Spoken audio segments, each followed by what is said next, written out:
하나님의 은혜가 여러분들 가운데 함께 하시기를 주님의 이름으로 축복합니다. 참 사탄의 방해는 끈질긴 것 같아요.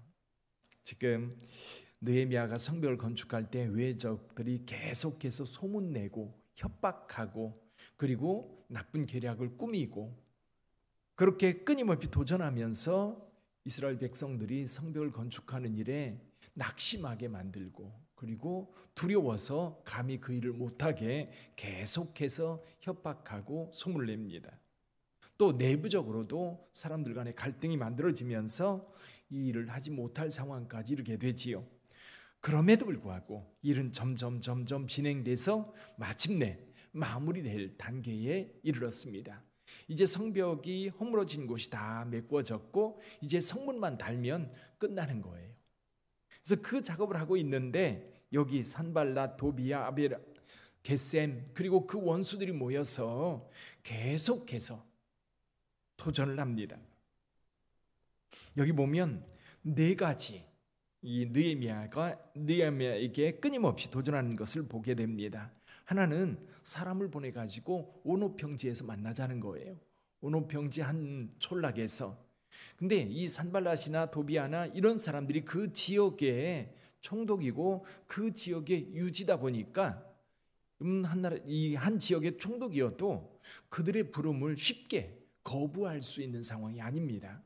그런 상황에서 이 느헤미야는 사람들이 한 번, 두 번, 세 번, 네 번 참 끈질기게 보냅니다. 그럴 때마다 느헤미야는 사람을 보내서 내가 일이 바빠서 못 간다 이렇게 거절을 합니다.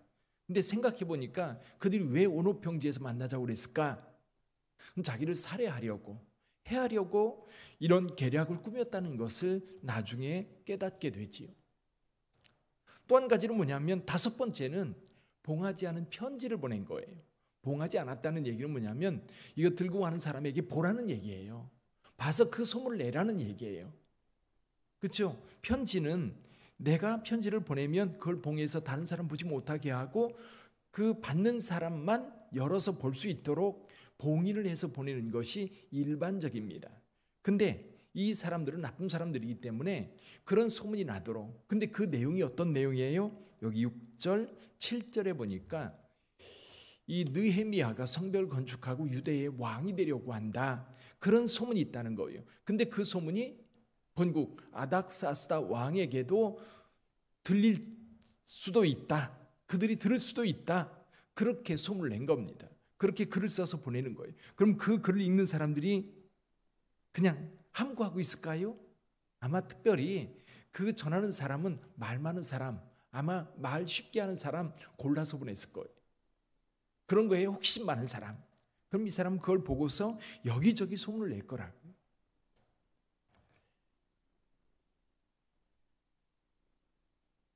느헤미야는 그 편지를 받고도 사람을 보내서 이건 너희가 지어낸 것이다. 딱 자릅니다. 또 하나는 여기 들라야의 아들 스마야. 아마 유력자였을 거고 여기에 보니까 선지자 노릇하는 사람이었던 것 같아요. 그러다 보니까 이 사람이 돈물출하니까 이게 무슨 일인가? 그 사람이 돈물출하면 사람들이 술렁거리는 거예요. 무슨 일이냐? 교회도 그렇잖아요. 교회도 잘 나오던 유력한 어떤 집사님이나 권사님이 몇 주 교회 안 오면 성도들이 술렁거립니다. 왜 안 나와? 무슨 일이야? 그러면서 술렁술렁 낼 텐데 그래서 느헤미야가 찾아갑니다. 찾아갔더니 이 스마야가 뭐라고 얘기해요?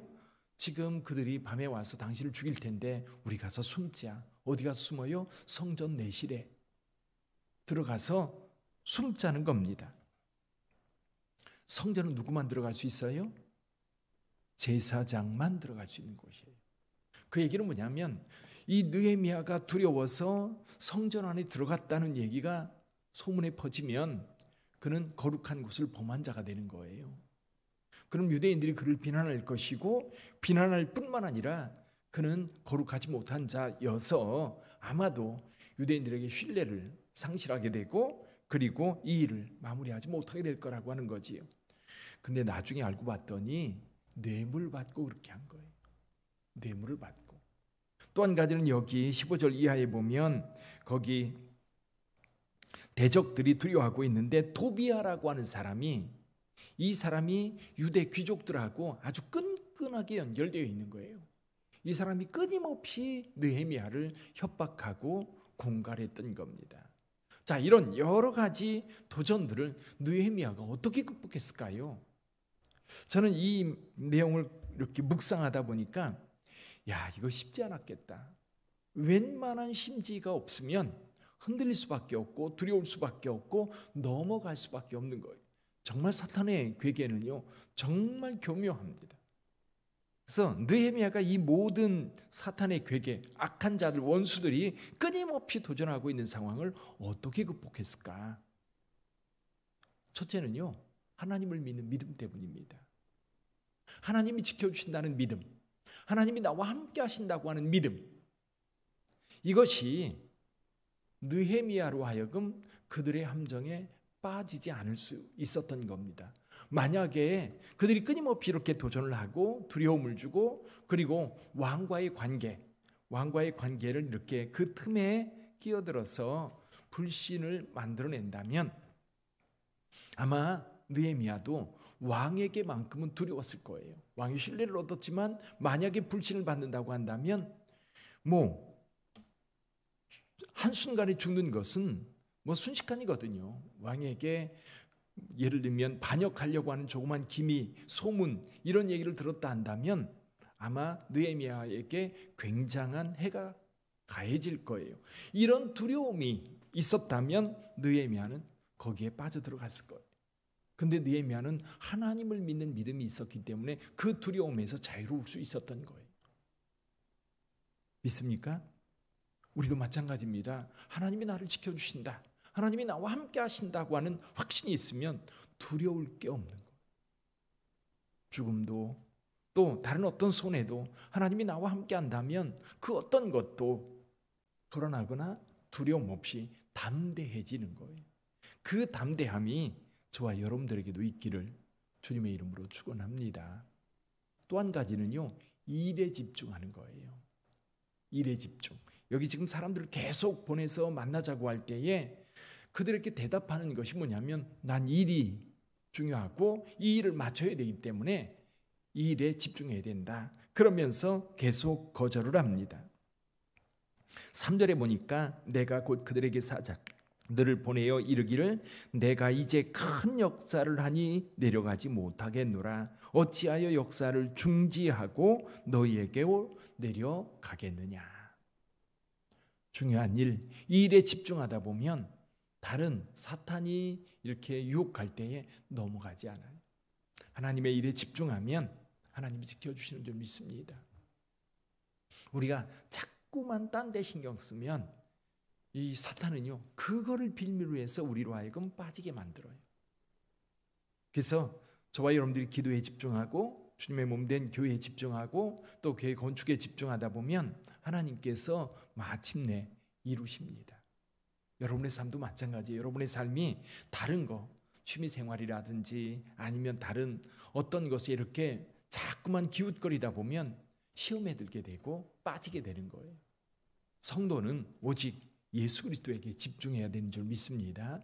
직장 생활도 예수 안에서 성실하게 책임감 있게 하면 여러분 그 일이 우리에게 복이 되는데 다른 목적을 가지고 하다 보면 시험에 빠질 수 있어요. 느헤미야가 시험에 빠지지 않을 수 있었던 또 한 가지 이유가 뭐냐면 사욕이 없었어요. 사욕, 개인의 욕심. 그런 욕심이 여러분 사탄은요 늘 우리 안에 있는 걸 가지고 유혹해요. 우리 안에 있는 거. 우리 안에 있는 게 뭐예요?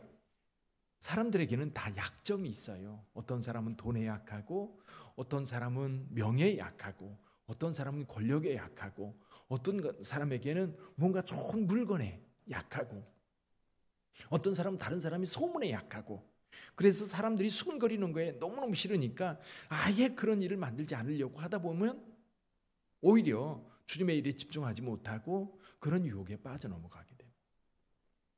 그래서 그런 약점을 우리가 알고 있어야 돼요. 내 약점이 뭔지 사탄이 그곳을 건드리거든요. 그러면 내가 내 약점을 알고 하나님 앞에 그것을 지켜달라고 기도하면 사단은 어찌할 줄을 몰라요. 특히 어떤 개인적인 욕심이 많은 부분이 있어요. 누구나 그래요. 누구나 그 약점이 있을 때 그 약점, 대표적인 거 뭐예요? 예수님을 시험했던 사탄의 시험이지요.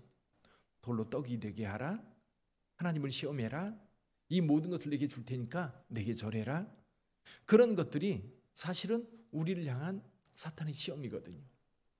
근데 느헤미야 같은 경우는 여기 다른 총독들이 오면 백성들에게 세금을 받아가지고 그걸로 뭐예요?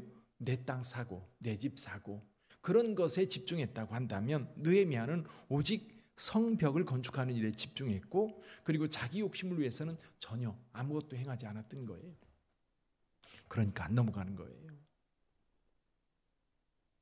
사욕이 생기면 흔들립니다. 왜 자꾸만 사탄은 그걸 건드리고 그리고 그것을 붙잡으려고 하는 이 욕심이 사탄의 유혹에 자꾸만 끌려가게 되어 있어요. 느헤미야는 결국 이 성벽 건축을 52일 만에 완수합니다. 그럼 52일, 길면 길지만 이 성벽을 건축하는 일은 굉장히 짧은 시간이에요. 근데 이 짧은 시간에 사탄의 역사가 얼마나 많이 있었는지 한번 보세요. 끊임없는 도전들. 여러분 교회 건축하는 일도 그래요. 시작하는 것부터 지금까지 쭉 보면 이제 엊그제도 소장 만나가지고 이야기하다 보면 이게 지금 추위가 와서 곧 이제 그 외벽 그 돌 발주를 끝내서 이제 일을 곧 이제 시작할 거라고 그러더라고요. 그러면서 하는 얘기가 뭐냐면 목사님 한 달만 빨랐어도 참 일이 수월하게 됐을 텐데 근데 그때도 우리가 많이 조마조마하면서 좀 빨리 했으면 좋겠는데 그럼에도 불구하고 자꾸만 이렇게 늦어지잖아요. 그래서 그때에 일을 시작했는데 또 비가 와가지고 또 늦어지고 그러면 그럴 때에 이게 뭔가 그리고 지금 생각해 보면 나중에도 이 일들이 이루어질 때 그때도 하나님이 도우셨구나 하는 생각을 하게 될 거예요. 지금 생각에는 모든 것들이 이렇게 다 이자도 그리고 자재값도 또 상황도 다 맞물린 것 같은데 하나님이 이루실 줄 믿습니다. 예를 들면 이런 거예요. 아브라함이 아기를 못 낳잖아요. 100세까지 갔어요. 그럼 이제 다 끝났다고 생각했어요. 근데요 하나님께서 100세에 이삭을 주시면서 하나님의 약속을 성취하실 뿐만 아니라 하나님의 큰 일을 다 이루어 가세요. 우리가 생각할 때는 다 막힌 것 같아요. 근데요 하나님께서 기가 막히게 이뤄가실 줄 믿습니다. 우리가 느헤미야처럼 하나님의 전능하심을 믿고 그리고 또 우리가 하는 일에 집중하고 그리고 또 사욕을 가지지 않고 하나님 앞에 선다면 주께서 온전하게 이루실 줄 믿습니다. 성벽이 건축되었을 때 그들이 기쁨으로 하나님을 찬송했던 것처럼 우리에게도 그 찬송이 있기를 주님의 이름으로 축원합니다. 기도하겠습니다.